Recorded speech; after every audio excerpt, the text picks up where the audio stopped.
চট্টগ্রামের ঐতিহ্যবাহী বিভিন্ন স্থানত্বন এই স্থান গান সোগত ফরিবার মতো ২৫০ বছরের পুরনো চট্টগ্রাম নগরীর পাঁচলাইশ থানাধীন প্রবর্তক মোড় এলাকার মূল সড়কের পাশেই অবস্থিত বদনাশা মাজার। এই মাজারত রইদে দীর্ঘ ঐতিহ্য। বদনাশা প্রকৃত নাম হইল দে হজরত মোহাম্মদ শফি শাহ। ইয়েমেনাতুন এই অঞ্চলের মধ্যে তিনি আসিল। বর্তমানে মাজার এলাকার তিনি আধ্যাত্মিক সাধনার মগ্ন হইল। হজরত বদনাশার ওফতর দিনক্ষণ কোনো কিছুই জানানো যায়, তবে তার বর্তমান বংশধর সৈয়দ মনিনাহাম আর জানাই যে সবিসার আতত এতে সবসময় উগ্র বদনা দেখত। এই বদনাত কোনো তলা নছিল, অর্থাৎ বদনা গান হইলতে তলাবিহীন।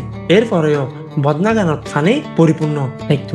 এবে কিন্তু প্রতিনিয়তই উগ্র ঘটনা। এই ফানি ফানগড়িয়ারে সাধারণ অসুখ হইতে শুরু করি দুরারোগ্য অসুখ বিষকত্বর আক্রান্ত রোগীও সম্পূর্ণভাবে সুস্থ হয়ে যেত। এভাবে এই অঞ্চলের প্রায় বিভিন্ন প্রান্তত্বন ধর্ম বর্ণ নির্বিশেষে অসুস্থ মানুষজন তার হাসে ছুড়ে আসত। আর হজরত মোহাম্মদ শফি শাহ বেকুনা হাসে পরিচিত হয়ে উঠতি।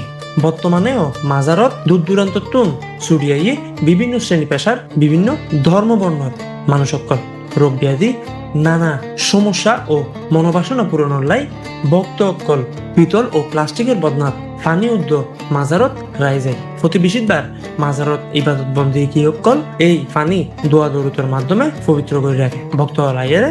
আবার এই পানি বোতল সংগ্রহ করে লই যায় এবং অসুস্থ কিংবা মনোবাসনা পূরণের লাই এই পানি খাই থাকে। এছাড়াও এই বদনায় গিয়ে মাজারত আবার দান করে জন করে।